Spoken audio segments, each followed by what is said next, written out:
Yo, what is going on, everybody? It is your boy Cam, and I got the boy Trellsav. Go ahead, introduce yourself. Yeah, it's me, Yeah, and Trellsav. we back.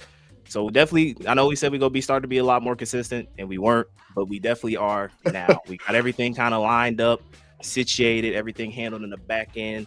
So again, expect consistency when it comes to podcast content on this channel moving forward. So let's get some housekeeping stuff out the way. You obviously know YouTube. Go ahead, like the video, comment, subscribe to the channel if you have not. Click on the bell icon so that you're notified of all future posts we make on this video. And share this amongst all your nerd friends. Help us get to 1K sub, guys. That is our goal for the end of this year. Also, on the social media side, be sure to follow us on Twitter at Attack on Culture, TikTok at YTM Clips, and Facebook at Tweeking Media. All of those links will be in the description box down below. And be sure to check out all of our other content that we have available on the channel, I should say. So we have Threes from the Ring, which is not only just basketball and wrestling, but all things sports related. So if you are a sports nerd, be sure to be on the lookout for that content on the channel. Gotcha on the gotcha for all my degenerate gotcha gamers. And also, we are trying again, working on some stuff in the background, but we're bringing back Views from the Couch, which is basically gaming review, just a platform for me to try to talk more in depth about games that we can't necessarily cover on the Attack on Culture podcast. So we got a lot of content available for you guys right now. So do us a favor and check it out after you're done with this video. So let's move on to what we're going to be talking about mainly in before we no, let's get on to the main discussion what we're going to be talking about, which is Nintendo Direct, because obviously that's the big thing that's happened last week. But I do want to cover one thing from a review perspective, something that I saw yesterday, and obviously if you are an anime nerd, you know about it as well. So the Demon Slayer movie, was it Infinity Castle Arc Part 1 came out yesterday. So I went ahead and saw it with a couple of the homies. So obviously I want to give my thoughts and impressions of how I felt about the movie. And I'm only one dude on the internet. So if you are a diehard Demon Slayer fan and you want me to sing this movie's highest praises, I got some bad news for you. I really like the movie, but it's not perfect. So I'm gonna go ahead and talk about my feelings on all of that.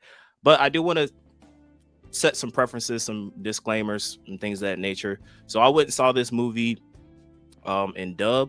Now, I personally I prefer sub. Now, before all of you elitists get on my case, I don't care whether or not I'm watching anime and it's in dub and sub, even though I have a preference towards sub more so for like cadence when it comes to some certain like emotional scenes and stuff like that. So I feel like it's a lot more well received like in Japanese sub as opposed to English dub.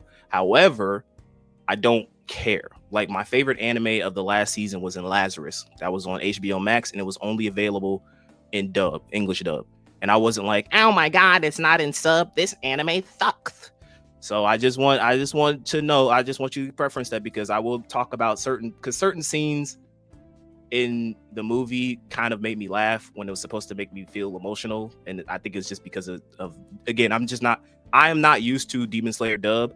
I'm used to watching it in sub. I did see a couple of like the more hyped fights in dub, but the overall show I've seen more so in sub. So I just wanted to put that disclaimer out for all of you elitists get on. I know the whole thing when it comes to anime nowadays is dub versus sub. I'm gonna be honest, y'all two are the same sides of the coin. Y'all are equally annoying. You sub elitists are annoying because it used to be like the whole thing of like Japanese dub is superior, and then you English dub elitists came along and you kind of just became the very thing you sworn to destroy. Right? You're just to me, you're just as annoying as Japanese dub users. My whole thing is just who cares? Watch the show. If you like watching it in English dub, watch it in English dub. If you like watching it in Japanese dub, watch it in Japanese dub. Does it really freaking matter at the end of the day? Not really. Let's just watch and enjoy anime. So moving on to the actual movie. Um I think starting off, Ufotable, they got it, man. This movie basically was them flexing that no matter what anime comes out for the rest of this year and what anime came out prior to this year, as far as like, you know, the year 2025, they said, hey, look, we got this animation stuff. This is our domain. This is our kingdom. Everybody else, you're second rate. Because the animation in this movie is second to none. It is absolutely gorgeous. Not even just like animations in terms of like fight scenes or anything like that. The actual environmental details that they showcase in this movie. There is a one scene. It's like a flashback sequence between Zenitsu and his master, where they show off like insane water. Like in it, I think it's hand drawn. I don't know if it's like a blend of hand drawn or CGI, but it looks so realistic, but it doesn't contrast or take away from the actual like scene itself. And it is gorgeous. So environmental details. I mean, if we're talking like fight scene animations, oh, you are going to be pleasantly like, it is amazing. Absolutely astounding. They nailed it on the head. The best fight, honestly, it might be the best fight in Demon Slayer, like into the like everything we have right now. I think it was Ginyu versus I think it's Akuza, the third upper moon demon, rank demon. That fight sequence was absolutely insane. It wasn't like you could see everything that was happening, but it was just like, I mean, like the camera angles. It was like a transition where you were like seeing Tanjiro like trying to catch up to the fight, and in the background you're just seeing Ginyu and Akuza just fighting, and it's like it was crazy. And oh my god, the OST. Oh yeah, they snapped. Whoever was in charge of the soundtrack of that movie, they absolutely snapped. It's two in particular. Again, the fight between Ginyu and the Akuza is absolute peak. I know people hate that word, but it's a masterpiece. But the OST that was playing during that fight, and also the when Zenitsu was fighting I think he was lower. I don't know if he was upper or lower. It was a rank 6 demon. That OST, when he busts out like his ultimate move, I was like, oh yeah, y'all nailed it, bro. They had like the Spanish guitar playing in the background.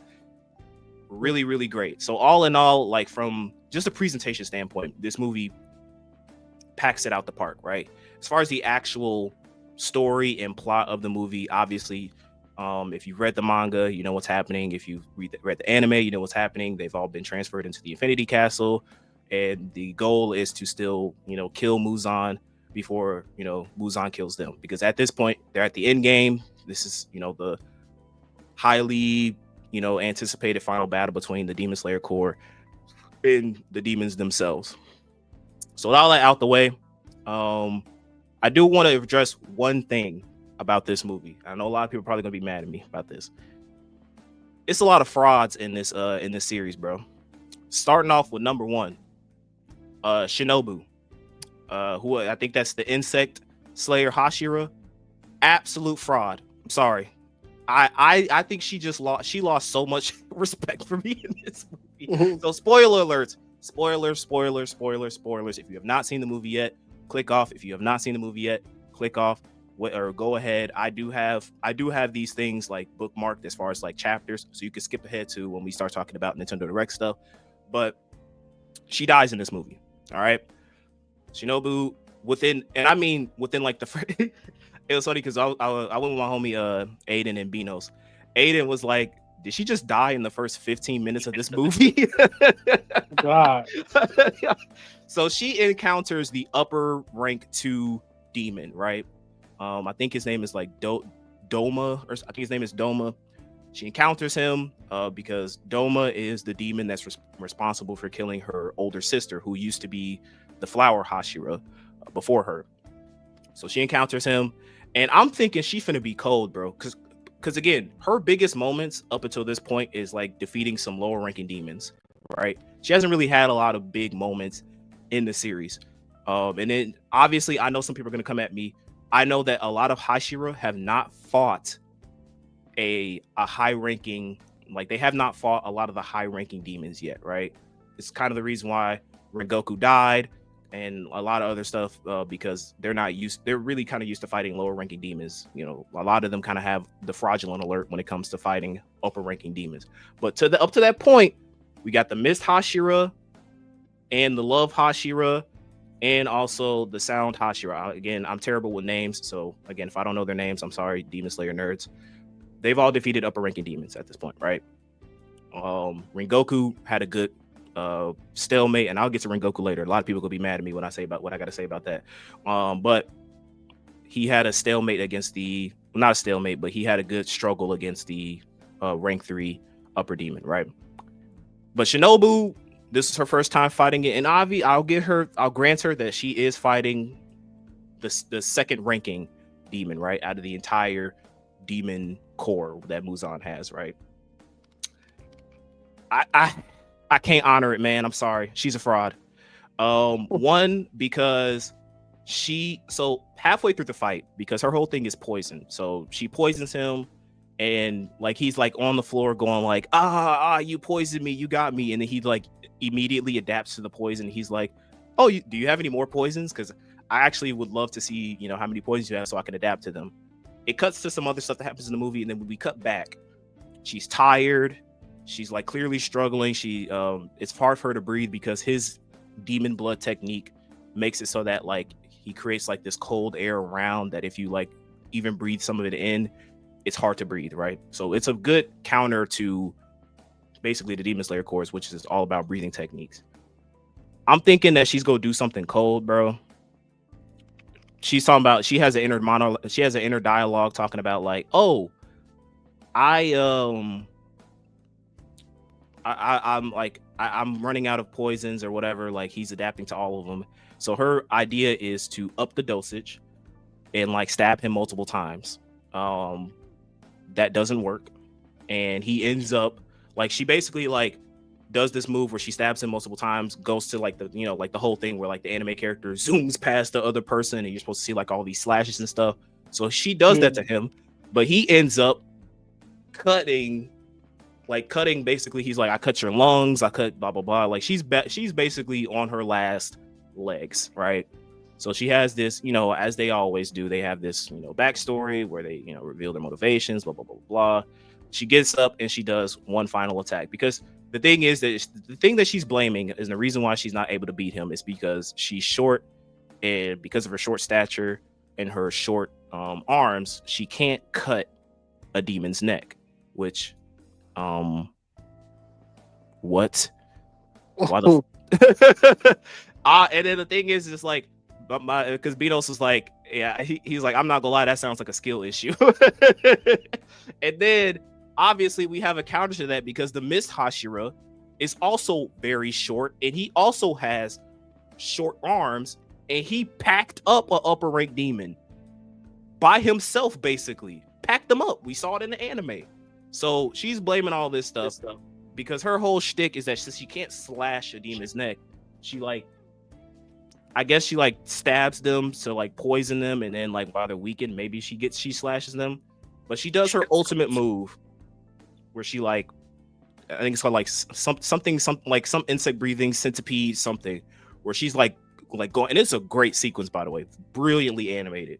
She's going all over the arena that they're fighting. She's stabbing the ground, trying to get like a good angle, and then she ends up like stabbing him in the center of his neck, drags him all the way up into the ceiling, where she like stabs him with like a really lethal dose of poison, and then she like she's falling from the ceiling.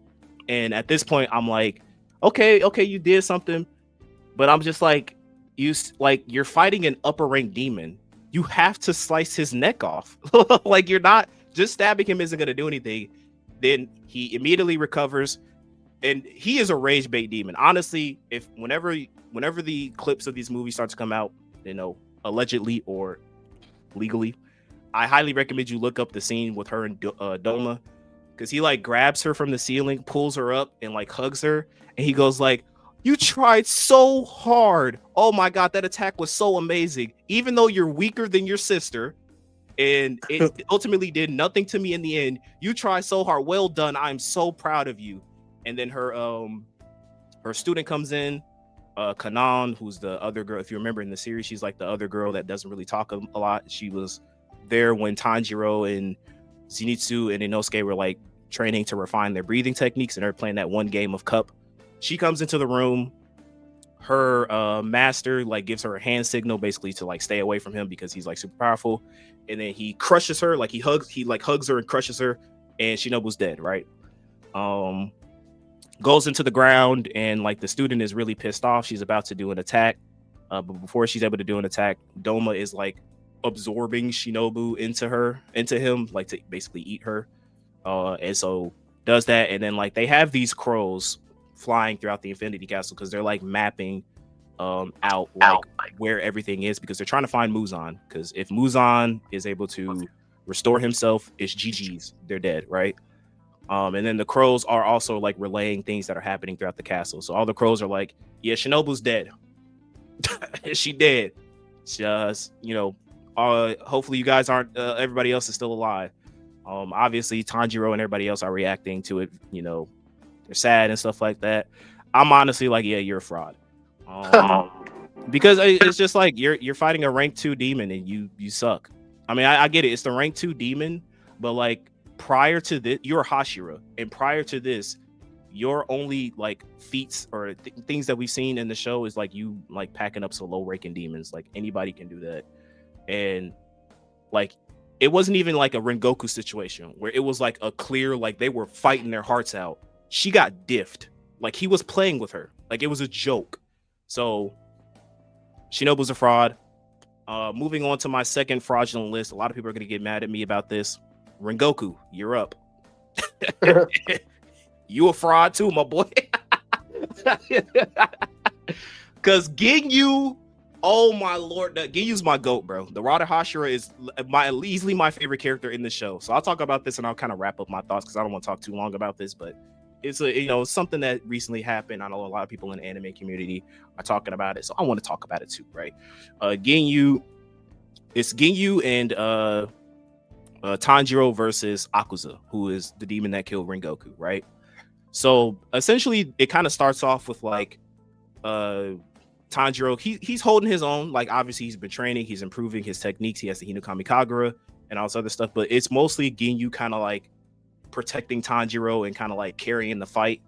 And so it gets to a point, because if for people who have watched the previous season, which was the Hashira training arc, they make a mention about like how since Tanjiro has evoked like these things called marks, where if you get those marks, you get like a power up, right? We saw that happen in the previous arc with the Sword Village arc with the Love Hashira and the Mist Hashira, that they were able to develop their marks in their fights with the upper ranking demons, right?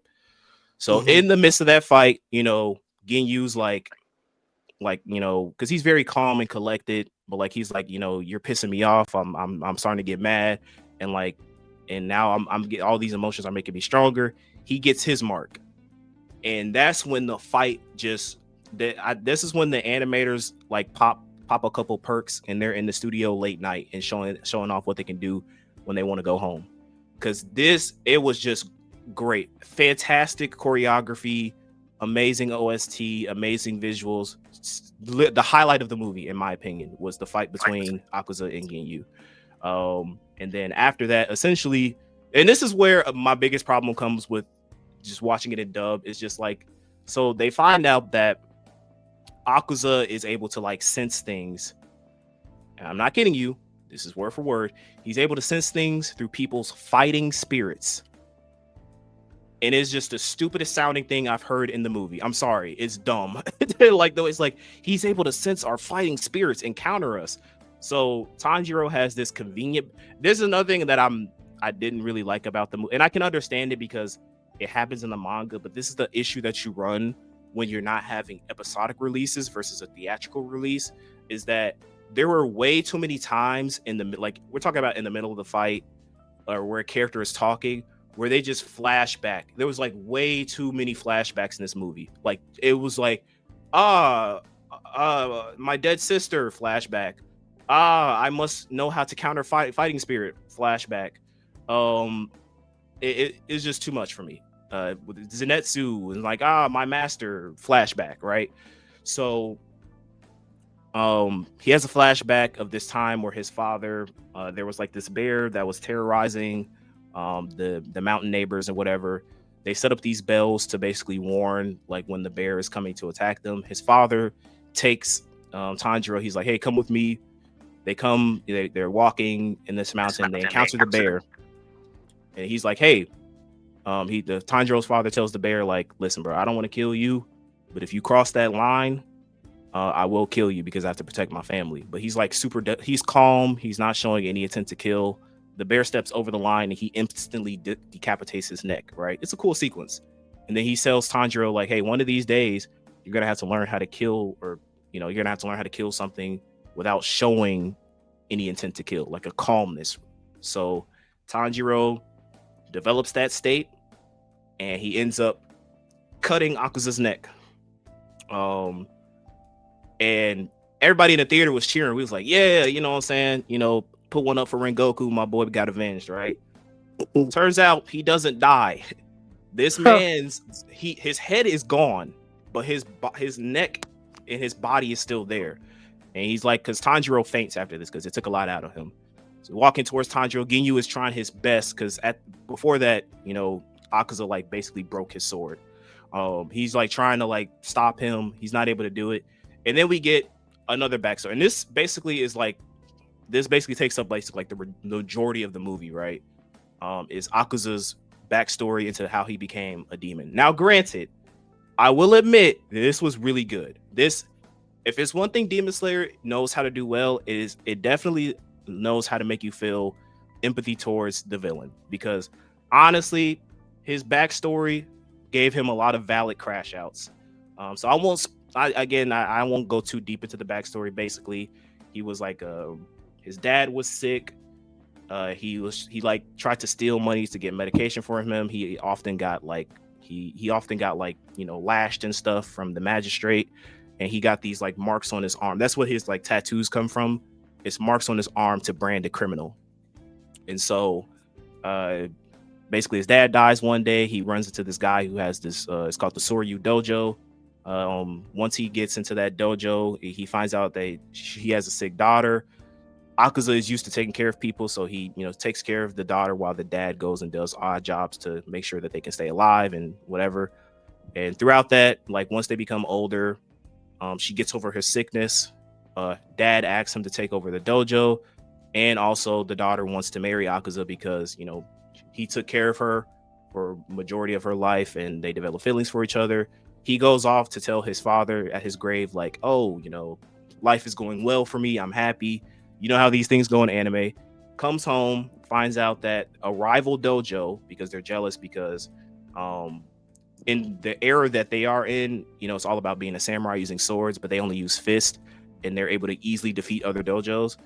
They poison their water, and it ends up killing his master and his daughter. He has a valid crash out, goes to the dojo, and literally kills everybody there. There's like he's like 67 people there. He kills all of them with his bare hands. And the scene they show is like he's not just like punching them to death. He's like punching them, and like their heads are flying off. And like they say, like there's guts, brain matter, eyes everywhere. It's a gruesome scene. He's walking. He encounters Muzan. Muzan's like, and somebody told me like one of my demons was here because there's a bunch of dead humans. So, but I see you here. And so, he tries to fight Muzan. Muzan literally just in 1 second puts his hand in between his head. And then that's how he gets converted into a demon. He loses all of his memories, but there's just one thing in the back of his mind is getting stronger because he regrets not being strong enough to protect the people that he loves, right? So he's having all this internal conflict. Obviously, he gets like visited from like the spirits of his dad, his master, and his ex-fiance.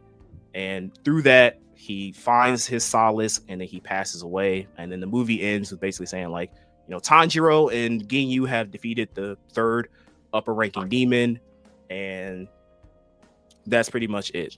Movie ends like that.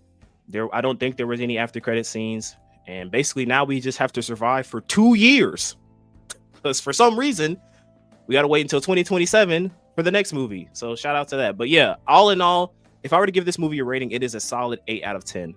Um, might be a hot take, especially because we have Broly movie and all these other anime movies. Might be a hot take and recency bias, but I do think this is probably the best anime movie I've seen. It's really good, and I highly recommend you go see it. Not even just for like story stuff, but just for the visual spectacle. I forgot to mention Zenitsu has Zenitsu is locked in this whole movie, so there's no like him being a creep or weirdo. He's locked in this whole movie, and he has probably like one of the best sequences in the movie too. Like Zenitsu gets his flowers, he gets my respect. I mess with locked in Zenitsu.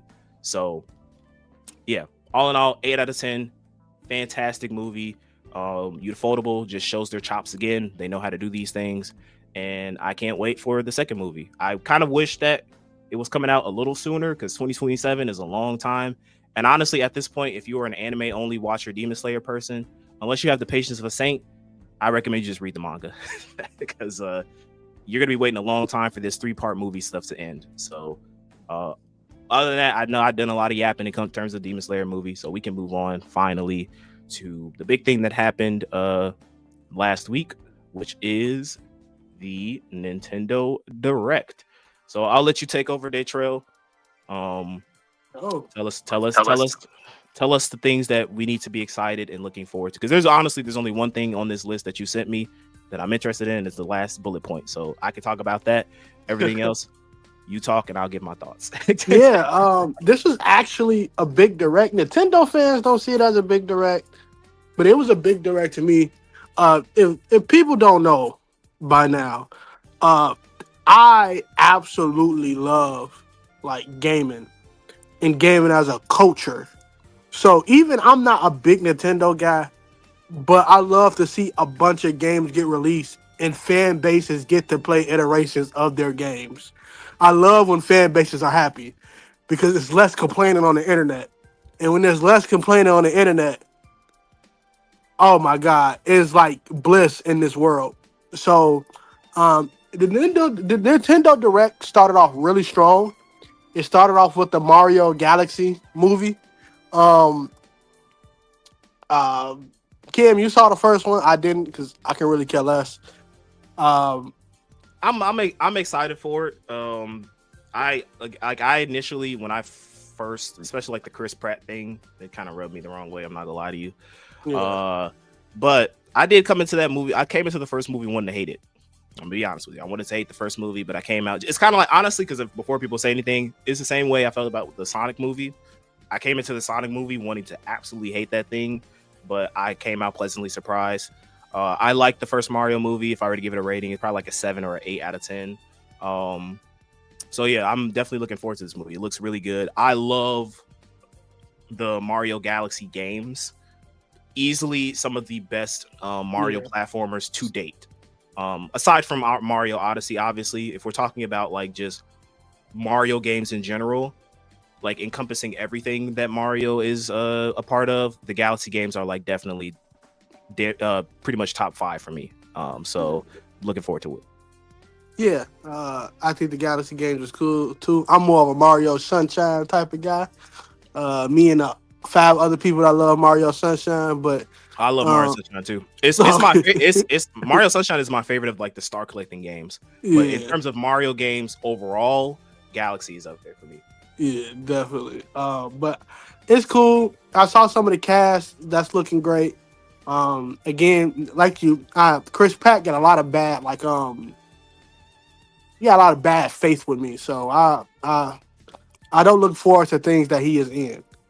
But and he's still not a good Mario to me. Like, he's like one of the worst things about the first movie in my opinion. Chris Pratt is like when a video game does like a remake of a video game like years later and they just get a completely new voice actor or the nigga get like you're famous because you're in those MCU movies, right? Yeah, you can voice them. Or like they get a completely new like character change, like when the American Dragon he was swole, and then like literally the next season later he was skinny as heck. Yeah. And I understand why they did it because you know that's how dragons look. But the kid in me like, nigga, I like a swole dragon, nigga. What is this? But it is what it is. After that, A new Yoshi game was announced. Uh, Shout out to Yoshi. It's called Yoshi and the Mysterious Book. I'm pretty sure they put that title in Chat GPT and called it a day. But Hey, I'm shout out to hey, Yoshi. Yoshi getting love is cool for me, bro. Yeah, it will always be cool. Like I said, I love games being released. Yoshi is not the biggest out of the group, but he still sell consoles. So shout out to Yoshi. Yoshi's Island, in my opinion, for like the Game Boy, 'cause I think it was Yoshi's Island for the Game Boy. Still like peak childhood nostalgia for me. Love that game. Yeah, Prime Mario was annoying, but that game was still goated. looking at this, I literally thought it was more things that they announced when I was painstakingly recapping this thing on this list. I think so. Painstakingly. The biggest problem, I think the reason why people were a little bit disappointed with this direct is because we were expecting more like Nintendo things. Yeah. When really they showcased a lot of like third party stuff that's coming to like multiple stuff that's already out that's getting ported to the Switch 2, which again, not bad, but it's like you kind of advertise this Nintendo Direct as like things that are coming out for the Switch 2. Now, obviously, it's very broad, but it's still like you have this expectation of people going like, your Switch 2 just came out. What are you giving us, right? Oh, they cranked the PlayStation. Yeah. They cranked the PlayStation. They cranked the Sony to a T. That's literally what niggas said every state of play. Nigga, the PS5 been out. What a game at? Games at. I do think this is bigger, and I think Max talked about it a lot. That finally Final Fantasy Remake is on every console now. It's on PC, it's on Xbox, it's on PlayStation. Now it's finally on Switch. I think that is big in terms of what we can look forward to Part 3. There's a good chance that Part 3 will be multi-plat. I think they said, I think there was an interview that happened, like, I want to say a little bit after Rebirth came out, basically confirming that the Part 3 is going to be multi-plat. Yeah, so who knows if it's like, because Sony don't play about their exclusive, so Sony might get like another 6 months exclusivity or something like that. But I'm all for more people experiencing that game. Now, the Sony fanboy in me is being like, nigga, bad PlayStation. But Final Fantasy 7, the Part 2, was such a good game. It was such an amazing game. Really and good. I hate that people have to wait longer after the hype to play it. Right. It's just like the like Xbox niggas having to play the Wukong game years later because they had to make it for the bad system. It sucks for them because now they're playing a game that everybody, have played, wrung out, and thrown to the side. So, but I'm really happy that Final Fantasy VII is on every console. It don't look bad on the Switch 2. So this whole Switch 2 with things looking bad on it, it's some games that look rough, but not all games is looking rough on that, and that's a good sign. It's a really good sign. Something that both of us don't care about, but I added it just in case there's a 50-year-old guy listening to us. The Virtual Boy games are coming to the Switch. Again, this is a collector's item, bro, for people. One of the most gimmicky Nintendo products that has ever been released. That thing was DOA when it originally came out. So like the only thing I remember people like really liking, because I remember watching an Angry Video Game Nerd episode about it. Was like the WarioWare game. Like there was a really good WarioWare game on there, but other than that, everything else is just kind of like a. Yeah, I mean, and then Nintendo said, "Hey, you like these games? Nigga, buy that headset because that's the only way you playing them." And that is a precursor for something else that we're gonna talk about a little bit later in the show. That I will get. How much is the headset? Did they? I didn't watch the whole direct. I forgot to put the price there, but I'm pretty sure it's Nintendo, so it ain't gonna be cheap. It's gonna be probably, what's the barometer? A freaking Joy-Con and then a cost of a system. Like that's the I don't like that. I don't like that at all. Yeah, $100. Yeah, that sounds about right. That sounds about Nintendo. Metro Prime 4 release date is confirmed. This is the year of internally shelved games Yeah. coming out and having release dates. And it's good. This is amazing. Yeah, yeah. It's an amazing thing. Again, for you OG E3 guys, we might get Man, Beyond Good and Evil game. We might see the light of day that. But Metroid Prime 4, mind you, I'm not a Metroid fan, but I'm happy to see the game release. mm. I'm happy to see it for everybody. She got a motorcycle. Shout out to Samus. Um, This is a monkey's paw situation. And I'm absolutely. gonna explain. I'm gonna explain it why. Metroid Prime, um, the three. I think there's one on the Wii, but I think people don't tend to forget that game because it kind of sucked. But the Metroid Prime 1, 2, and 3 are pretty linear games, right? Go from point A to point B. There are some backtracking and stuff like that but for the most part, there are very linear games. Now I don't know how open worldish this game is going to be, but simply just because they're going to start incorporating open world features into Metroid Prime 4, I wouldn't get excited about it. Because again, just because you have a big world does not mean that you have a lot of stuff to do in there. And if honestly, if the extent of the motorcycle is driving 1,000 meters from one location to the other with nothing to do in between, then that's gonna suck. Because a lot of people are starting to wake up in terms of like, just because the game is open world and you can theoretically have hundreds of hours of the game doesn't mean it's good. I mean, you see it a lot with like a lot of the backlash when it came to Tears of the Kingdom, where it was like you have this big world, but like everything that we do in here is very static, and you don't even encourage me to explore the world and things of that nature. So I would say it's a monkey's paw situation, right? I'm not saying that the game is going to suck. All I am saying is I'm cautioning people that just because the game might be semi-open world or even open world is not necessarily a good thing or something to be hyped about, in my opinion.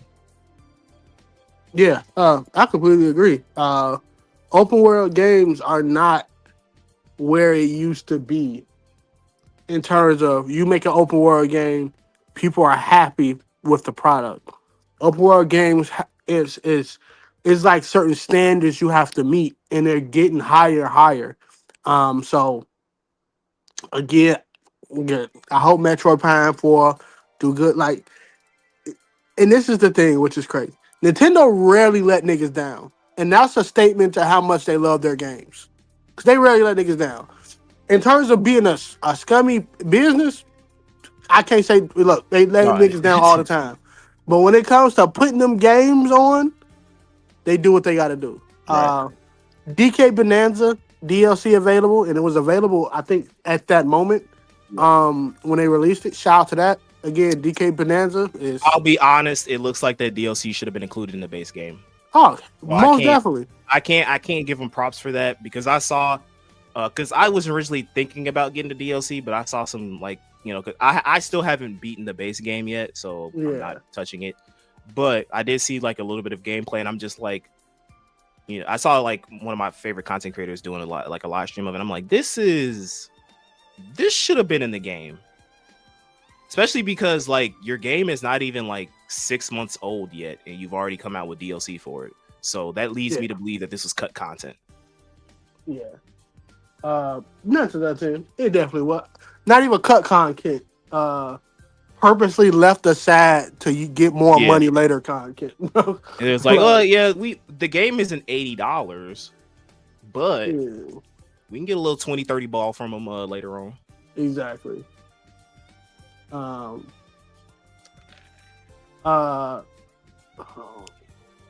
on, I'm looking at something I want to doing on this CapCut stuff I'm trying to work out. God darn it.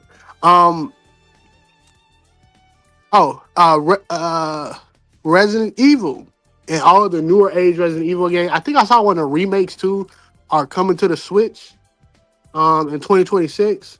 Again, this is another big thing. It's just making the Switch more legitimate console. Yeah, which is good. Will the sales be extremely high? I highly doubt it because the Resident Evil fans made sure they played their game. Trust me on that. So, Yeah. but shout out to them having on the console. This is big news, and also again shows how stacked this year is. Hades 2 is dropping on the 20 freaking 5th. Now it's been in early access on the PC, but that's early access. The full game is Hasn't been. dropping. It's been a while. Like it's been like what, two, Yeah, 3 years or something like this. Is yeah. It's been in early access for a minute, but people, uh really, really, really, really rock with it, I should say. For the people who do play it, they say it's one of them.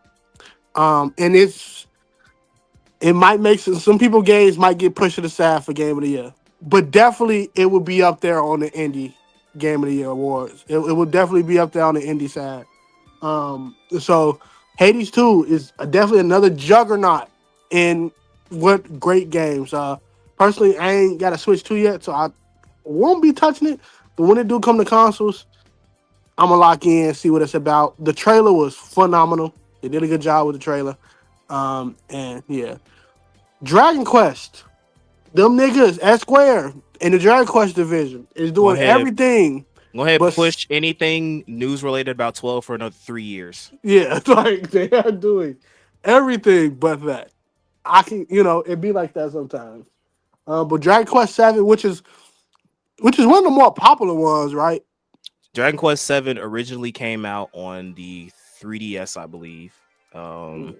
It was and this was like the first game I would say that kind of shy, like I don't want to say shy away, but it kind of broke away from the traditional like trilogy of games. Because if you know about the Dragon Warrior series, now Dragon Quest games, so the first 3 games are part of like a trilogy. They take place within the same set universe. Yeah. And then we have the 4, 5, and 6, which the Zenithian trilogy, which is called, that takes place within the set universe. Now, obviously, Dragon Quest 11 indicated that it is a prequel to Dragon Quest 3, which is technically the first Dragon Quest game out of the entire series. But 7 was kind of like, it kind of shied from that whole like, I don't know, it's weird to explain it. Like, not necessarily a part of a trilogy, but it's kind of like its own thing. And also it's very much heavily reliant on like the job class system, Which I that love they the kind of type of like games. that. So it's very much like you kind of like have these characters, you can kind of make and mix your cast of characters to what they want to be and things like that. So actually one of my HC Bailey, I believe, I've talked about him a lot, regard him as like the grandfather of RPGs. He got me started on everything RPG related. He started live streaming recently, which I was like, okay, Unc, I see you. But he started live streaming, but he's actually live streaming Dragon Quest 7 right now. He actually just started a Let's Play on it as well. So if you are interested in things about Dragon Quest 7 while you wait for this remake to come out, highly recommend you check out his either his live streams or his Let's Plays that he's doing a video on it. But yeah, I'm looking forward to it. It looks really good. Yeah. I'm not gonna say I'm the hypest of hype, but I am looking forward to it. I just don't want to RPG myself out this these cover deals. It's a lot. Mind you, like me and Cam, we probably play a lot of those. Cam play way more than I do, but we play a lot of RPGs and JRPGs. Next week, Legend of Heroes, Trails in the Sky. I've talked a lot about the Legend of Heroes series. Yeah. And these so they're dropping a remake of the very first Legend of Heroes Trails in the Sky, and it's coming out next Friday. So yeah, and then what? The Friday after that, we get the tactics, and I'm looking so forward. Oh my god, I'm looking so forward to that. I've been playing on the side when I'm not like doing platinums. I've been playing Valkyrie Chronicles, which is a good game. I need to sink my teeth in it more and more. Not Valkyrie Chronicles. I'm sorry. Shoot, that's a lie. What's the game called? What is it called? Jane d'Arc. I'm sorry. Oh, the PSP game. Yeah. I said Valkyrie Chronicles because woman, but I've been playing Jeanne d'Arc on the side, which is really cool. I love games that involve jobs. I'm just gonna put that out there. Anytime you like, hey, give this nigga a job, or there's people that got these jobs, love it. I just rock with it. What was the Final Fantasy, the OG one that had the jobs? Oh, that was 2. Two or Fire. no, one you start. Yeah, one you started off like the game like a choose your job class that you want at the beginning. I think two Yeah. introduce like you can change your jobs in the middle of the Yeah. game. I believe. It was like the four characters, right? You can make them anything you want. Yeah. Yeah, fire. Absolutely fire. It was a fun platinum too. Um, this is another thing that you probably can explain better than I can get Cam, but the Dragon Rampa 2 getting a remake and they Oh, calling it Dangan, 2 times 2. Yeah, Danganronpa. Yeah. So I yeah, did see that. Okay. So this game has been like remastered and released, ported a lot. So, yeah. but the thing that they kind of like put at the end, which was like, okay, I'm locked in now because I've probably seen multiple walkthroughs and I myself have played two like at least like 3 times. So like I know the story and everything that happens in it.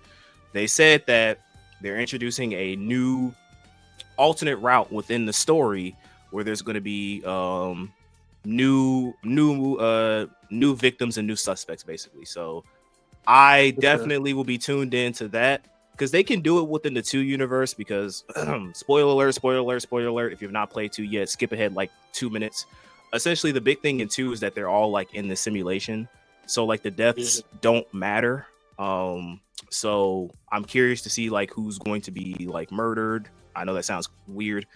Who's going to get murdered and then who's going to be the suspect. Like they could do a lot of interesting and cool things with this concept, and they can do it within two's universe because they're all in a simulation and their deaths really don't matter in the grand scheme of things. Yeah. Okay. That's cool. I always heard about the series. I never got a chance to really play it. So, you cop it. You tell me it's a banger. I try it out. So, and Monster Hunter Stories, which is always a big Switch thing for people who like the Monster Hunter series, is getting a 3. Again, not something I'm the biggest excited for, but I uh, tried to. I think it was 2. I believe. I think yeah, it was 2. I tried to get into it, and it's not bad. It's just one of those things where it's like, if you take your attention off of it, you're kind of gonna forget that you like are yeah, playing the game, and that's kind of what yeah. happened with me. It happens. There's one of them games that when you play a whole bunch of games, and you need a palate cleanser. Throw on that joint. Uh, and lastly, which is the big, I hate Nintendo fans. I want to say that right now because they said putting Fire Emblem last was a letdown. Again, I hate you niggas, bro. I hate you niggas. But I let Kel take over because me and him has been waiting for this since Three Houses. So go ahead. Yeah, y'all tweaking. This is great because you know what's funny that Trevor, remember we had this Yeah. kind because you were saying like whether or not it's worth it to get a Switch 2. And Yeah. what I literally said, they might drop another, they'll probably announce another Fire Emblem soon. And this Yeah. Nintendo Direct, we got a new freaking Fire. I am unbelievably hyped for this game. Like this, to me, this was like one of the things where it's like, again, because I didn't watch the Nintendo Direct in its full. I kind of caught it at like its last seconds, and I was like watching all of the other trailers that they released. But then when I had saw this, I was like, oh, okay, we live now, because this is big things about this Fire Emblem, and the reason why this is something to really look forward to. Now, Nintendo knows that Three Houses was a juggernaut. One of the, I think it is probably the highest selling Fire Emblem game of all time, or one of the highest selling Fire Emblem games of all time. Did really well, and they kind of knew because Engage did not sell as well as Fire Emblem, so they kind of know the direction of the series that they need to take as far as like main title Fire Emblem games. Because this one, there's already so many theories because of the end of the trailer showcasing Sothis. So there's a lot of theories Yeah. whether or not it's a sequel or a prequel. I'm of the mindset that it is a prequel. And the reason why I'm saying I think it's a prequel is because, one, if it's a sequel, you're gonna piss off so many people because one of the big things about Three Houses was the whole choose your own path. Yeah. And there's really no right or wrong path in a sense. It just depends on who you think, whose future do you think is worth fighting for. Edelgard, the church in her route, Dimitri or Claude, right? It just depends. And then if they make it a sequel, they'll have to canonize one of those routes, and no matter which one you choose, you're gonna piss a lot of people off. So to kind of keep the allure of that in terms of the game, I think it'd be a lot better if it was a prequel series. They could do a sequel and basically again, but again, this is kind of like spit on the legacy of Fire Emblem by basically making it that no matter which route you chose in Three Houses, people got pissed off. It started a civil war and it destroyed the entirety of Fodlan, and then people built another civilization from the ground up. Right? You could do something like that, but again, you piss people off because then again, it just makes everything in Three Houses completely worthless, not worth investing anything into. Right? So I just think it'd be a prequel. You could do so many like head nods and things like, I know that character that's going to be born 1,000 years into the future or whatever. Like, you could do a lot of cool stuff with the prequel, but the game looks absolutely gorgeous. One thing I will say is that like, Fire Emblem Three Houses graphically was just obviously it's not the best, but I did like the art style. I am slightly disappointed that they kind of kept a little bit of the remnants of the art style of Engage. Because don't get me wrong, if we're talking about like in terms of like what it like the actual like quality of graphics as far as like engaging in battles and stuff, Engage is the best one so far, right? Obviously, it's Fortune's Weave, but it hasn't come out yet. But the one thing I just didn't like about Engage was that, and I know this is gonna sound a bit contradictory because Awakening is my favorite Fire Emblem game of all time, but they kind of made it too anime, if that makes sense. Like a lot of the characters in that game are just like, you look at them and you're just like, are you sure this is a Fire Emblem character? And they kind of kept a little bit of those remnants in Fortune, not too much, but just a little bit. And I kind of wish they kind of took the art style direction. That's the art style direction of Three Houses, in my opinion. But other than that, game looks absolutely gorgeous. I hope beyond all hope. This is my biggest thing because again, I'm excited for the game, but my biggest hope is that if you're going to do the whole multiple routes thing, that you flesh out your story more. Because as much as I love Three Houses, those routes were just not well established. Like no matter which one you choose, Dimitri is my favorite from a character standpoint because he has great character progression throughout the Three Houses route. Yeah. But like if we're talking about the goal of what the heck we're supposed to be doing in his route, like all of the routes are just kind of like, Edelgard is like defeat the church, Dimitri's like defeat Edelgard, I guess, and then Claude is like let's stop racism, I guess. Like again, there's just no real clear goal or direction when it comes, in my opinion. Again, I know some people are gonna be like, you're not a true fan of the game because if you would analyze, it's just, if you're gonna do multiple routes, please make sure you flesh out the story more. That's my whole thing. Because I'd rather, if you can't give me, like, I'd rather just be one just journey of a main character and we do all these things and you have a really good fleshed out story linearity than having three like kind of, and not saying rushed, but three just like meh storylines, right? Because again, I love Three Houses, but if we're talking about the overall story of it, especially when it comes to the individual routes that you choose, a lot of this stuff was just kind of fell flat in my opinion. But regardless of that, looking forward to it. I love seeing the melanin on these characters. I know that's pissing off a lot of the segment of people who call themselves gamers, but really are not gamers. They just like to look for rage bait opportunities. But I'm loving it. I mean, it makes sense giving kind of the theme of where they're going for, that a lot of characters would be dark skinned, as opposed to, other games and stuff like that. But like, yeah, it looks good. Looks really good. Oh yeah, so you hit the nail on the head. It looks amazing. I remember back in the days when Three Houses came out, one of the bigger gripes was graphically it didn't look up to par with like the era we was in gaming. People got real anal with it, but for me now, I'm like, bro, this looks amazing, and that it just shows a testament of how much we needed a Switch 2, how much we needed it. But it looks really good. I don't know why, but looking at that trailer, I get a vibes of this is going to be an amazing game. I just got vibes of this is just going to be a banger. And the reason I say that is because I remember when you told me to play Unicorn Overload for the first time, and I looked at it, I was like, bro, this about to be a banger. And I got that vibe, and I played it, and I'm like, yo, this is one of the best games I ever freaking played, bro. Um, and it's gonna be the same way when that happened. I know the expectations are probably high for the fandom and things of that nature, but I Especially know it's since gonna they're meet it. bringing Three Houses is going to make the expectations soar because that's a Yeah, lot of people in the fandom's favorite Fire Emblem game. yeah. So So yeah, but I hope it does good again. I know niggas. I know Nintendo people probably hate the fact that Three Houses took the final spot, but that was a banger. Me and Cam literally had a monthly talker when they dropping the next one, so yeah, we was looking forward to it. But I, that's the Nintendo Direct. We about to talk about something else that happened at the Direct, but it deserves its own little section. But out of all, I get that that's a nice Direct. It is not. It's not at Sony tiers of letting niggas down, and it's not at Xbox tiers of getting niggas hype. It's right at the middle. only to shut down studios. Yeah, the only shutdown studios. You are correct on that one, but it's right at the middle, so it ain't make me mad.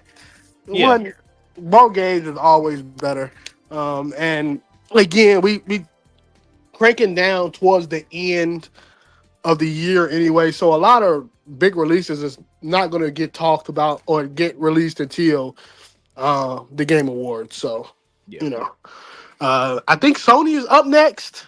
I believe we get one from Sony soon. And again, look, that's all I gotta say. I'm not looking. We get to see a bunch of games that are scared to make official release dates because GTA 6 is coming out next year. Yeah, exactly. Um, we about to see a bunch of TBA. That's Right. all I'm gonna say is TBA. All right, on to the next thing. So, um, I got a confession to make. I'm not looking forward to this Pokemon, bro. And I am probably the only fan that's not looking forward to this Pokemon. I am probably the only one, right? Niggas are hyped for Legend ZA. Before I get to that, I want to say Pokemon do got a Koei Tecmo game spinoff coming out. It is going to be a Minecraft like that Ditto turned into a human, which look, you gave niggas unlimited Way ammo. You gave them way too much sauce with that one already. So, You should not have did that, game freak. But Ditto turned into a human, and now it's going to be like a Minecraft thing with probably like shades of Stardew Valley and stuff like that. Cozy games are always the best games. Shout out to that. It's literally almost impossible to make a bad cozy game, but people find a way. Um, so one of the things that really ticked me off with this Legend ZA is that it's two things that absolutely grind my gears. One, they're going to show you a DLC of a game that hasn't even fucking released yet. We are supposed to get hyped for a DLC of a game that we don't even know if it works. We don't know. We man, barely know about the game. They've been dropping, I think the rollout for Megas have been absolutely amazing. Like a lot of animation and stuff has been put into making these Megas that has dropped. That's cool. Mega Pokemon, you in your bag. That's like 2K. Like we done did all this stuff that the people hate. Let's bring something that universally was loved, which is right? Mega Pokemon.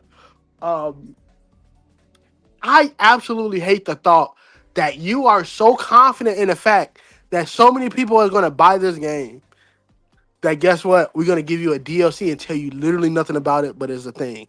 Which also is going to say, hey, those megas we can have had in the original game, you're not seeing those to the DLC, big dog. Which You're not. the cash for it already got leaked.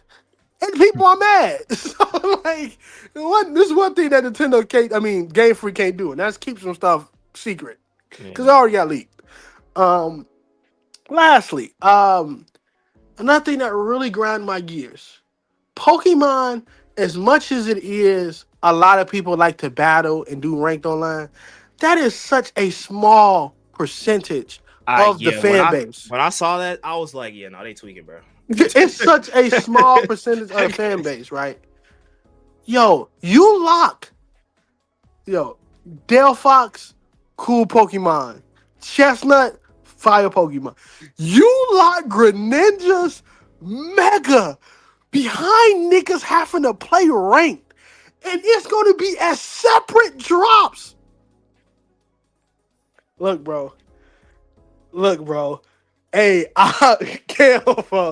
I'm telling you right now. If niggas looked at forward for us doing a review of that goddamn game, I'm sorry, bro. I'm sorry, bro. It's gonna take a lot for me to say, hey, I'm about to switch to, and then I'm gonna play this Pokemon game and not be angry. Mind you, I don't even like how the game, the battles and stuff look. The battles look like an MMORPG, which already got me like, what the heck? They take abilities out and all that type of stuff.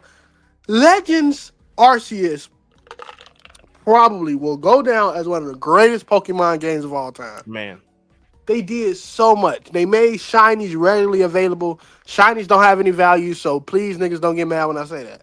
They made shinies regular available. They did the alpha Pokemon. They made it seem like it was a big deal. All the legendaries seemed great. All the Hisuian forms made it seem like, oh, these are threats to the environment. It was amazing. Scarlet and Violet ran horrible, but it was a fun Pokemon game for the time I played it. It ran like crap. I don't know how you can make a Switch 1 game run like crap, but it ran like crap. This game does not look that appealing to me. And it's not hate. Because there's one thing that Trail don't do, and I don't hate Pokemon, bro. I play Pokemon Showdown whenever I'm bored. And I'm not even gonna go into that. But it don't look good. It don't look good. And for you to look me in the eye and be like, hey, the hypest Pokemon from the generation that we're technically remaking, we're putting him behind you playing rank battles. It's freaking Greninja. Right. The nigga is riding on a Rasengan Shuriken, bro. Like You, the Pikachu of water type Pokemon. bro, the Charizard of water Yeah, type water. Yeah, Pokemon. it's just like that. There you go. He's the Charizard of Gen 7. Like, niggas love Greninja. He is one of the coolest Pokemon by far out of like the new age Pokemon. You Yeah, know what I'm saying? yeah. When it got to like the 3D era. It's disrespectful. And it sets a precedent that catching them all is not a reality. Like, that never. Back in the day, we used to get mad when I had to trade my Gengar. Trade my Haunter to get a Gengar. Like, that was the maddest I would get, right? Is a trade in Pokemon. Or a happiness Pokemon. Or a Pokemon that only evolves at 12 o'clock at night. Or a Pokemon that I gotta, keep in the ball or wait for the egg to hatch or something like that. But locking Pokemon behind DLCs and locking Pokemon behind playing online, which I am allergic to. I'm allergic to that.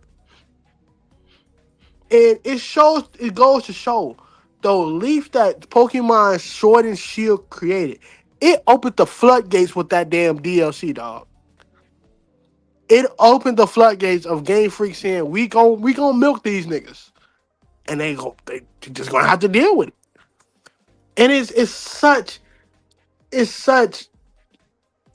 otherwise, it's so bad. Because Pokemon don't need that. Usually, when somebody become a Pokemon champion, they done. You feel the completion of the game. Like, you don't need replay value in Pokemon, to tell you the truth. I don't need a DLC in Pokemon. Is it cool? Yes. But after you become a champion and you do like the in-game stuff and then you do the rematches, you kind of fool on Pokemon. Yeah.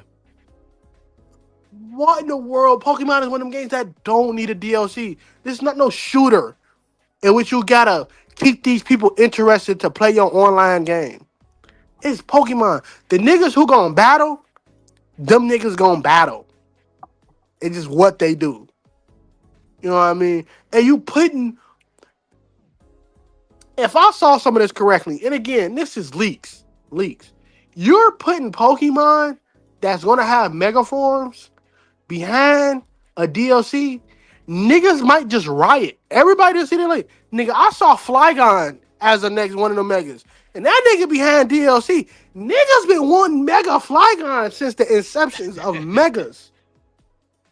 Okay? Tough. No, extremely tough.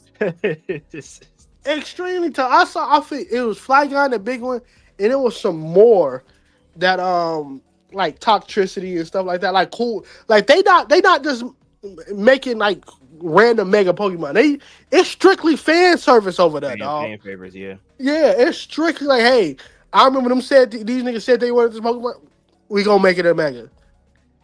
Yo, I am so. It's like, yo, I was sad, bro. I'm like, yo, why, why? Yeah, I don't know. I don't know, because knowing Pokemon and knowing like how they do things with releases, like for a nigga to play Greninja, they probably already beat the game. You're gonna have your Greninja. He's gonna, if you don't play online battles, that Greninja is going to sit in your box for the rest of eternity. So It's such a. I think a lot of people just don't understand it. Pokemon is just very. As much as you like, I feel like people just let the illusion of like PokeTubers and even like Pokemon Showdown. Majority of even like the trading card game too. Majority of people who engage in Pokemon are casuals, bro. People who just like people who just gonna like. I want to. They don't care about meta. They don't care about natures. They don't care about plus minus EVs. They don't care about that crap. They care about, I want to get my favorite Pokemon, build out a team, and beat the game. Yeah, that's it, and move on with my life. Right. So locking, and I did say that. I think people were saying like you don't necessarily have to place. You just have to play ranked or something like that. But it's like even still, people don't want to do that. Like Greninja's my favorite character. He has a new form. I want to get that new form, and you're locking it behind something that takes enjoyment, that could potentially take enjoyment out of my single player game that I want to engage in. So yeah, but this is like a thing that I do also want to caution people when it comes to Pokemon, because it's a lot of potential outrage that is happening. But I do want to say this: we put ourselves in this position. Yes, 100%. Like again, one thing Nintendo, dang, trying to swear, Nintendo can crap a brick and you would think it's a pile of gold. That's what happens. Nintendo can deliver you the most subpar product in terms of like their first party games are concerned, and you'll cope your way into thinking it's one of the best games that's ever come out. That's what happens. And then when you guys threaten to boycott and not support the game, you give Nintendo record high sales. I need to bring up Pokemon Sword and Shield, which when the National Dex thing was revealed, that was a big thing. They cut the National Dex. All this game sucks. Boycott this game. Nobody buy it. Nobody play it. What happened? 6 million copies sold in one weekend. Became one of the highest, not just Pokemon at the time, one of the highest selling Switch games at the time. Game that y'all wanted to boycott. Scarlet and Violet. Before that game came out, people already had like early copies and stuff like that, and they were showing y'all, this game is rough, y'all. It's looking rough. Like the performance is looking bad, blah, blah, blah, blah. And people were like, oh, this is unacceptable. First Sword and Shield, now this. Let's not support this game. High selling Pokemon. Y'all don't know how to speak with your wallets.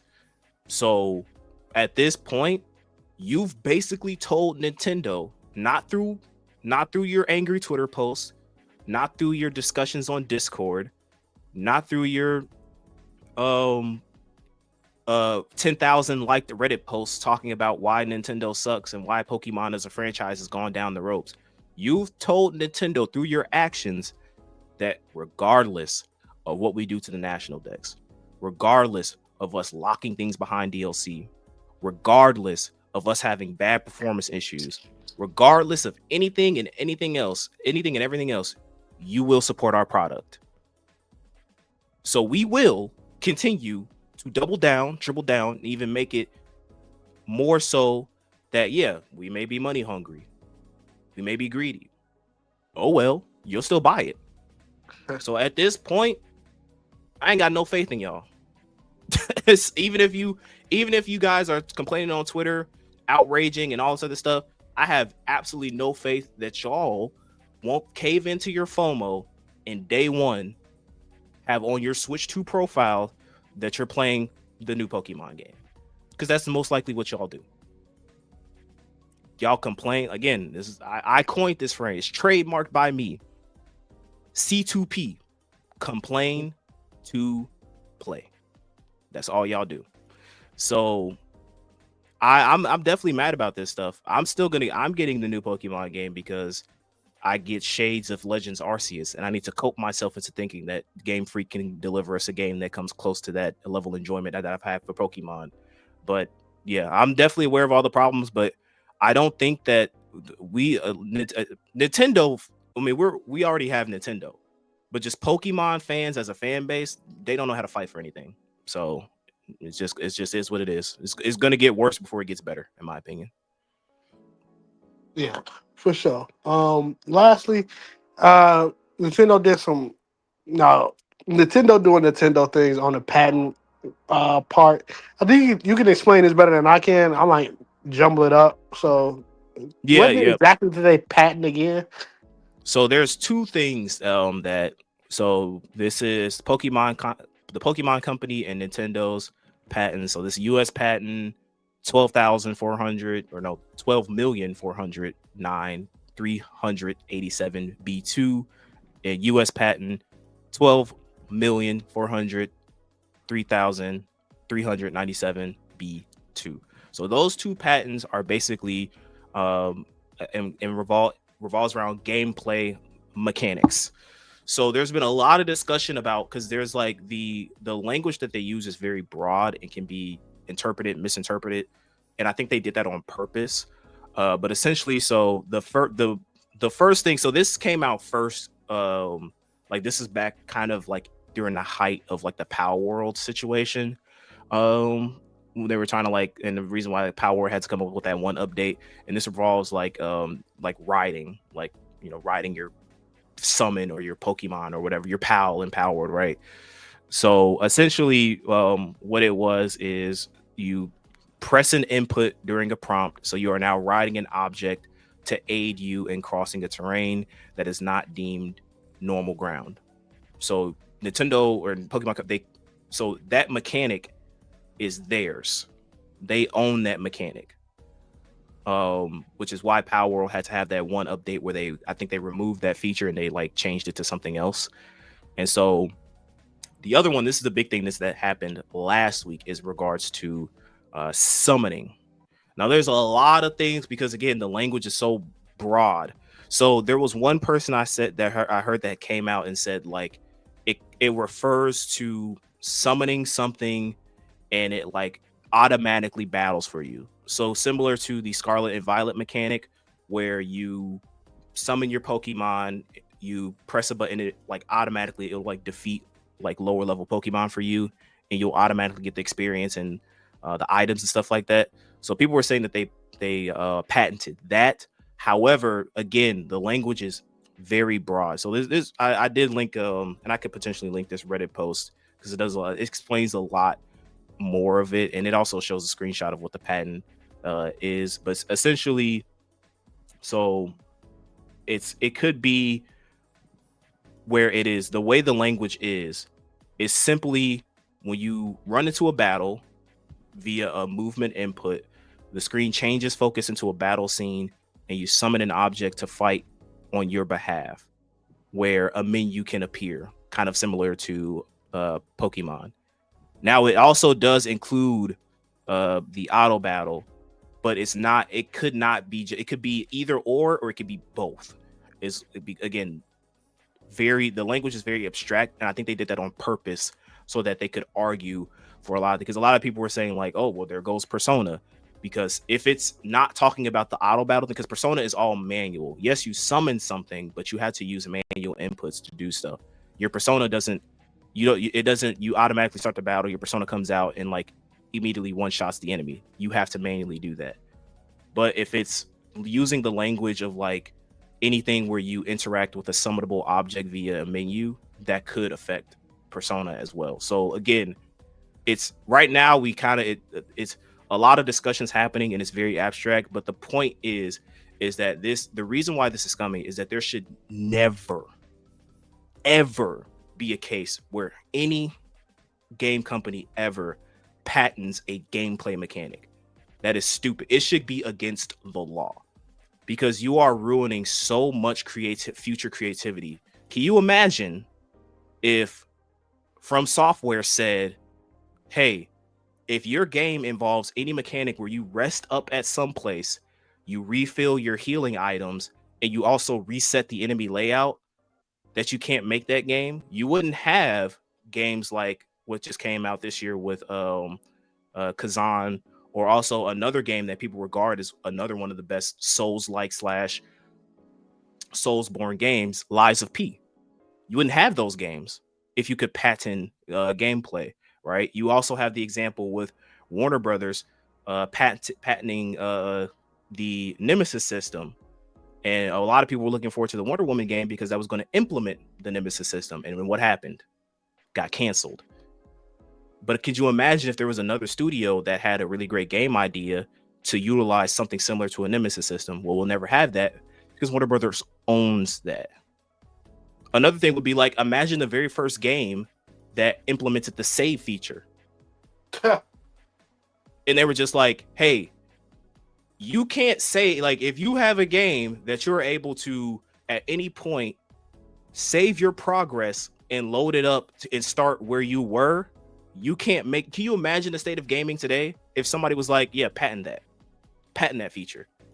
So before the Pokemon dick riders, for some reason, I don't know how you can defend this. Genuinely, I don't know how you can defend this. This is absolutely terrible, no matter what you look at, right? There should never ever be a case where any game, I don't care how unique you think your mechanic is, there should never be a case where you are patenting gameplay mechanics. It ruins it's just a bad thing for the entire state of the gaming industry, and it should never ever be a thing. So definitely goofy Nintendo and goofy Pokemon company. That is just some dumb stuff. I'm very much hoping that hopefully that we can get like some lawmakers or like the government involved in this, because like stuff like this should just not be happening, like, at all. Especially because, again, the language that Nintendo uses is so broad. So if they for some reason decide to feel petty, or again, we go back to the Power World situation where if they feel like their game or their IP is threatened, and they could sue you and just reference the patent, and they could just use that broad language to kind of get away with oh yeah, well, I mean, but we say in here that, like, you know, it includes a summonable object and blah blah blah blah. Like they can use the abstracticity, if that's a word, of the law in their favor. And definitely, just another thing before we also move on to the next thing, which will be our main discussion. But so this, again, a lot of people are going to go like, oh, but this is only going to go for games that Pokemon Company or Nintendo feel like will threaten Pokemon sales. Are you not aware that Pokemon is a multi-billion-dollar IP? Granted, Power World was the talk of the town when it came out. Who cares about Power World now? And I'm not saying that Power World is a bad game. There was never, ever any threat to Pokemon when Power World came out. None. Zilch. Nada.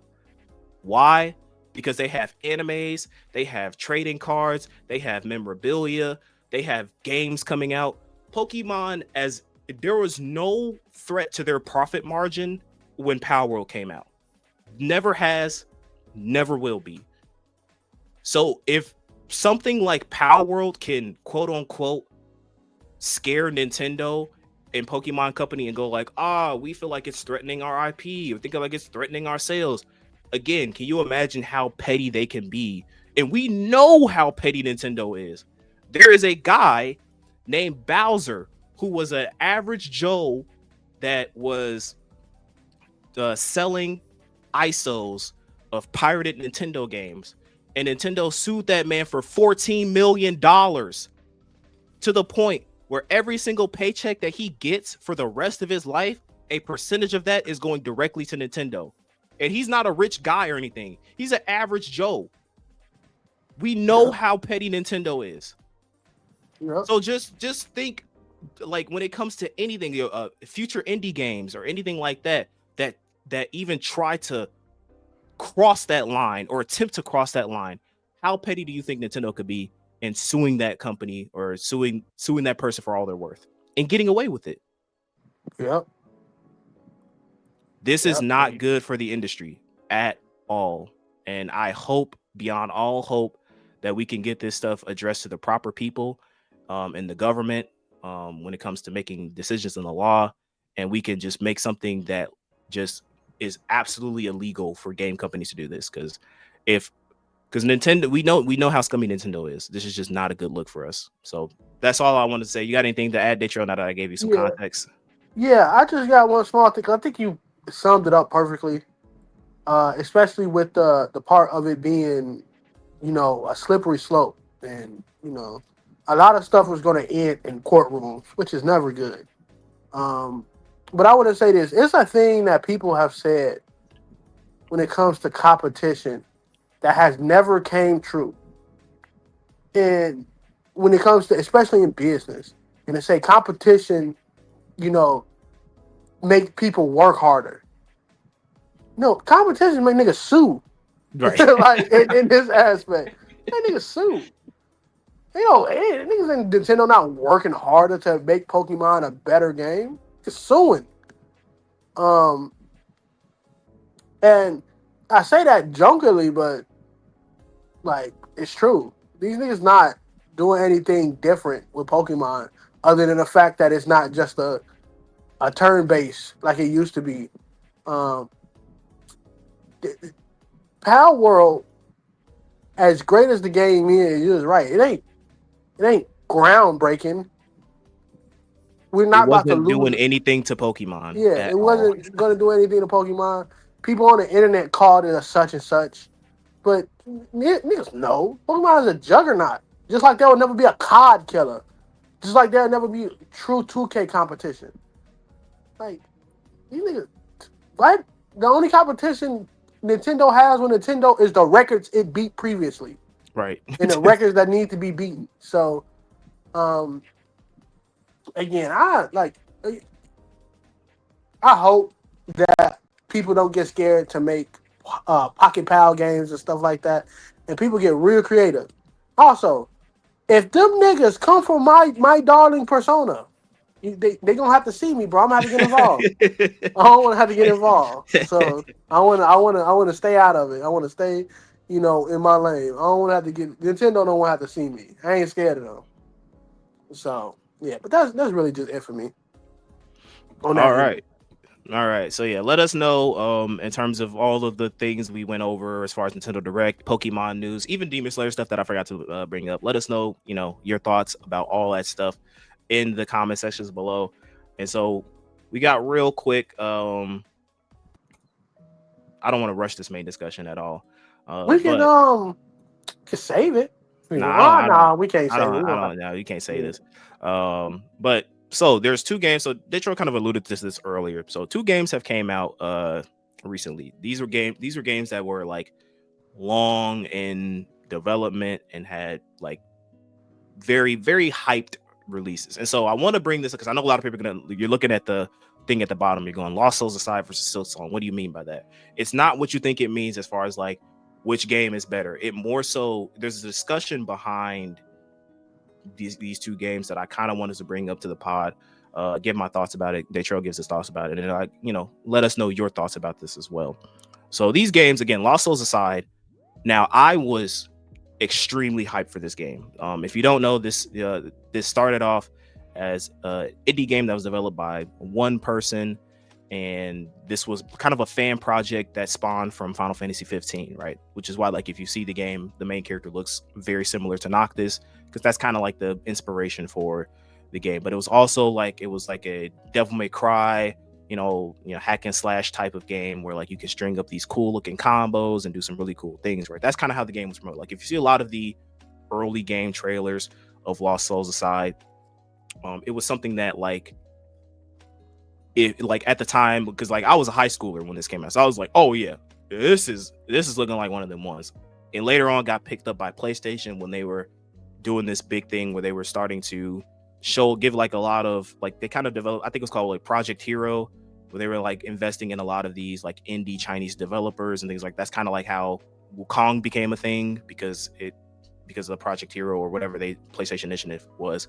And Lost Souls Aside was another game that kind of got picked up by this project. So I know, because a lot of people, like, we're kind of talking about an indie game versus an indie game, even though Lost Souls Aside isn't technically a fully indie game. You could say it's an indie game with a big old asterisk mark, right?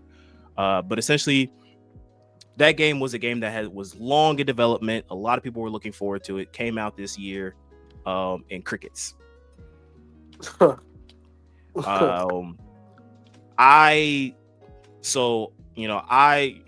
and I have played the game, and like originally, if you know us on the podcast, usually at the beginning we'll give you, even if we haven't like finished the game, we'll give you like our early impressions, mid impressions, as far as like if we're still like halfway through the game, we're still playing it, things like that, right? Keep it a buck, we can't do that for Lost Souls Aside. Man, I played the game for like 3-4 hours, and it just, disappointment is an understatement to how I feel about this game. Now, I know a lot of people are going to come out here who probably have played the game, who were just as hyped as I was with the game, and go like, nah, you're just being a contrarian for the sake of views and engagement. No, this game just feels uninspired. It's not the worst thing I've ever played, but it's just one of those games that is just so, why am I playing this? That's what I said. Like, after I got done with like my session playing this game, I was like, why am I playing this? This is just not fun, and this is also one of those games. Like, when I saw some reviews from some content creators that I trust, they were like, yeah, it gets a lot better if you keep playing it. But I hate that excuse. It's such a cope excuse to justify, a mid or a disappointing game, that I'm not even going to indulge in that type of debate. It was just disappointing. The voice acting was atrocious, especially on the main character. Facial animations were just stoic, and like a lot of the emotional scenes that you were supposed to feel emotion made you laugh because of the bad voice acting. The combat, there were flashes of greatness, but it was one of those things where it's like, it looked pretty, but it had no depth. If I could word it any better way. And just it was so janky. And I know a lot of people are gonna go like, but I kind of like the jank, it's very nostalgic. Yeah, you can get away with that if the game was like $40-$30. This was a $70 game launch. This was Sony probably lot of this game as a AAA game. You don't get to be jank at $70. You don't get to use the reference of PS3 nostalgia when it comes to a $70 game. You don't get that right. I'm sorry. So none of that. So you kind of have that side, and then you also have the side of Silksong. Silksong, another highly anticipated, highly hyped game. If you've been in any like PlayStation or Xbox, even Nintendo Direct, where people would just go like, where's Silksong? Where's Silksong? Where's Silksong? Right? It was like a meme, right? And obviously the game has finally came out, and it came out. Pause. Yeah. But it was like, it broke the e-stores. It dang near shut PlayStation down for a weekend. Like, this game did numbers. It was well received. Another game that was in development, I think they said for 8 years, came out, $20, also available on Game Pass for free. For you to play the game. So the discussion is kind of like that duality of hype, right? For like one aspect of hype where it was very clear that there was and love for the fans, love for the community, to put it out with the Silksong, and then it's very clear the exploitative greed that comes with the hype of anticipation that like Sony did. Because I think that a lot of the decision making when it came from Lost Souls side came from probably some upper executive leadership or something in regards to, oh, a lot of people have been looking forward to this game, set the price at $70 and blah blah blah blah, and like and then also considering the fact that like this game also, Lost Souls aside, there was no review copies available at all, which is a big red Hey, flag. hey, yeah, it ain't a red. I want to tell you something. It's not a red flag. Guess who else didn't have review copies? Silksong, Silksong. but Silksong is one of those games that was like, it's coming out in like a week. Yeah. It's coming out in the week and it's $20. Yeah. Lost Souls aside, this game got delayed. It got delayed, and on top of that, like, you kind of know what to expect in Silksong from Hollow Knight. We don't have that with Lost Souls aside.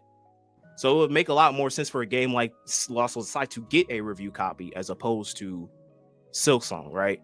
So it's like, I felt like it was a red flag because it's like, to me, it's like you have no faith in your product that you're putting out. But again, I'm just kind of laying out the metrics of the discussion. But essentially, I kind of want to just talk about like how detrimental or how advantageous that hype can be when it comes to a product that has been in development for a long time. So let me know your thoughts, Daytrail. If you want to actually add on some things or talk about some other stuff in terms of this discussion, go ahead and do so. I just want to say, like, this whole thing, right? And it's like that in multiple aspects of when you see a quote unquote flop. And I know that get tossed around if a game doesn't make as much sales as such and such and things of that nature. But there's true flops in this world, right? And Lost Souls aside is one of them. Lost Souls aside, like you said, had the hype around it. Coming from a person who loves, absolutely adores Final Fantasy 15. And when you told me, like, hey, inspiration from that, I'm like, all right, let's get it. I personally, when I looked at that game, I could tell that it didn't have as much soul that it needed to have from the opening cutscene. And I don't want this to be the disrespect for the developer, but it just seemed like it was rushed. And I hate for the game to be in development that long and to be rushed. Right. It doesn't seem, even with mostly Chinese or Japanese game, most Asian games, sometimes the sync is going to be off in terms of, voice acting with the mouth movements and stuff like that. Yeah. That's fine. That don't mean it got to be garbage. Animations, garbage. And when you have an action game, it can't be that way. Like Stellar Blade is not, outside of the main character and other characters and some of the monsters, Stellar Blade is not a graphically amazing game. It's not at the tier of like some of its contemporaries that came out around that time. But what it does good in the action, in the combos, in the characters, and how they look, and the voice acting, and the story, you look past that and don't even think about it. You know what I'm saying? Right. Like we was talking about Three Houses earlier. Three Houses is ugly. Yeah. But the game is fire. Unicorn Overlord, that game is 2D. Also, not a cheap game in terms of cheap games. But guess what it is? It's fire, bro. Like, and Silksong, on the other hand, literally was one of them things. I'm like, bro, these developers are swinging their meat like they got God on their side with this game release. I'm not lying to you. Them niggas said Silksong took so long because we were having so much fun making it.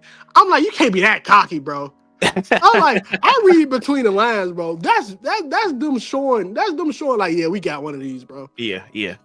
Like, them niggas that say, oh well, the budget wasn't there. Oh well, we had problems with Xbox and release dates or porting it over to a system. Like other niggas give excuses for. Them niggas just said, nah, we had so much fun. Hey, who is these niggas, bro?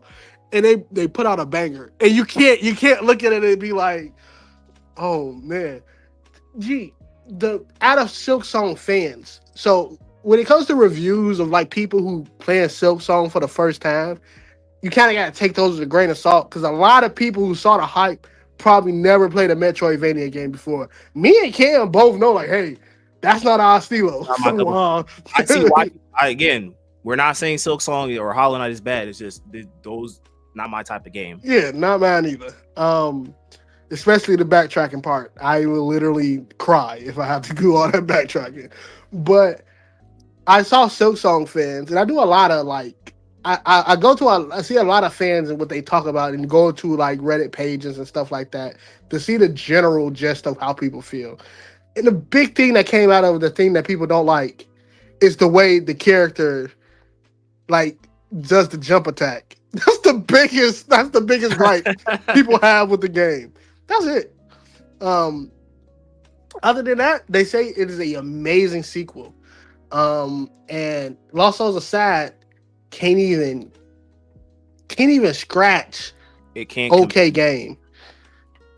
Like it can't even like it will be forgotten. That's the sad part. Like when you look at games that flopped or did bad, like say for instance Battlefield 2042, considered one of the worst Battlefield games. It's not forgotten. People played it. People enjoyed it. Was it the best? No. But it's not forgotten. Like, Concord, it's not forgotten for infamy reasons. People are always going to joke on it. But guess what? It ain't forgotten. Lost Souls Aside would be forgotten. You're going to see Lost Souls Aside on so many PlayStation sales. Oh, man. It is going to be on them PlayStation sales every single time until it just ends up on PlayStation Plus for the free ski. Pretty much. Like, but or you it are ends going up to see as that like the $20 PlayStation games. Just yeah, $20. all the time that you will see all the time. Like, and that's sad. I'm gonna keep it real. That's sad. Because the game had promise. Like we seen the announcement trailer years ago, and the announcement trailer looked good. So don't trust CGI trailers. But the announcement trailer looked great. But this, again, if you're gonna give me PS3 graphics, you better give me PS3 tier of JRPGs, and that's the upper echelon. That ain't no regular tier of JRPGs and stuff like that, or action games. When you get the PS3 type joint, so it is what it is for me. It's heartbreaking because I love games and I hate talking bad about games. If we can come on this podcast and praise every single game that has dropped, I would love it. Because it means we having fun with the games we buy, and two, again, gamers shutting up. And it sucks that Lost Souls Aside came out this year. Because for you to have a bad game this year, it just means you ain't try hard, yo. This year is absolutely just stacked. Everybody brought their A game. Almost every AAA release has hit the mark. And the ones that didn't hit the mark, they wasn't that bad. Like Assassin's Creed Shadows wasn't terrible. It wasn't the worst thing in the world. It was just another Assassin's Creed game. But the ones that people had hype around, every single game had hit their marks. It wasn't a game that didn't have hype that didn't hit their marks, right? I can't even think of one. I really can't think of one. But that's really what I got. Hopefully, people learn. Also, if you're gonna make a $70 game, unless you a sports ed or Call of Duty, because you niggas not gonna care what I say on this regardless. But if you're gonna make a $70 game, let it be $70 quality. Or else, man, you just gonna have that slop. Ain't nobody gonna buy it. Because I feel like the thing is, like, I feel like is with Silksong coming out and saying, yeah, just give me $20, or if you got Game Pass, you good, right? That's a power move, right? Real power move. That's literally them saying that, like, yeah, we know our game is one of them, and we could low key charge you $40, and y'all would still love and praise our game, but not just give me $20 and you're fine. Like that. That's great. Like, I feel like even when it comes to Lost Souls aside, I feel like people would have justified the jank, or even still had a certain level of appreciation, or like kind of let their hype give them rose tinted glasses as far as like their enjoyment of the game, if it was like $40. Yeah. Like, people would have been like, okay, so it's not what I was expecting. I'm a little disappointed, but for the price that they charged me, it's decent, right? I could just change the language to Chinese and I'm good to go, right? it's just that the I guess the exploitation of hype, as far as like, because Silksong could have did it too. Silksong could have been like $50, right? Or $60, right? And again, because there's a lot of people who will be like, you know what, justify it, I think it'll be good. But like, I feel like the exploitation of Sony or whoever was in charge of that final price range being like $70 just kind of ruined this game's legacy.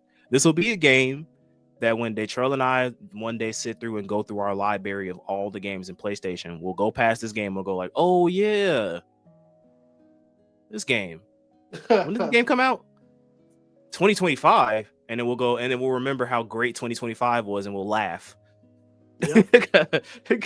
Because this game didn't come close to it. Now, again, if you enjoy Lost Souls aside, we're not saying that to not enjoy the game. You can enjoy a bad game. I think people kind of forget that notion that two things can be true. You can enjoy a game and it can also be bad. But what we're just trying to say is that, like, a lot of the expectations and hype leading up to Lost Souls aside, and for them to release it like this was just a detriment to it, versus Silksong, where the hype and expectation of this game, coupled with them saying, give me $20, please, is going to lead to this game's long-lasting legacy in the indie game community. And I just, again, we did mention Hades 2 earlier, but I do feel sorry for the indie game category, because Silksong is going to sweep. And again, we're not saying, again, Game Awards don't matter. It's just a little fun thing for us to talk about, in the wider gaming community. But it's just kind of crazy how because these games came out in similar time frames, and they both have very, similar structures and setups and things like that, and just how vastly wide the reception between these two games were. So that's kind of what the purpose of this discussion was. Again, let us know your thoughts on this in the comment section down below. I'd love to hear from the Silksong enjoyer, even the Lost Souls aside joiners, man. Maybe if we play the game for 30 more hours, it'll get good. Not doing that. But I'm not doing that. not doing that. But I'll take your word for it. You know what I'm saying? I will take your word for it. So with all that being said, I think we are good to go for this particular episode. So we'll go ahead and end things off there. So again, once again, guys, thank you so much. If you stuck around for the whole thing, appreciate you. You are a real one. Again, I know I keep saying it, but I do want to reiterate, because I like engagement. Engagement helps our YouTube channel grow. It helps our videos get promoted and combat the YouTube algorithm. Let us know in the comment section below. It doesn't have to be a lengthy paragraph or whatever. It could be a sentence or whatever, bro. Let us know what you think of any of the topics that we covered throughout this podcast episode. Demon Slayer movie, Nintendo Direct, Pokemon Shenanigans, Lost Souls aside versus Silksong. We want to hear your thoughts. We want to interact with y'all. So do engage with us in the comment sections down below. And also, if you have not yet, like and subscribe. Please help us reach our goal of 1K subs, and follow us on all our social media platforms. Links are in the description box down below. So with all that being said, guys, thank you so much. Enjoy the rest of your day. God bless. See you next time. Peace out.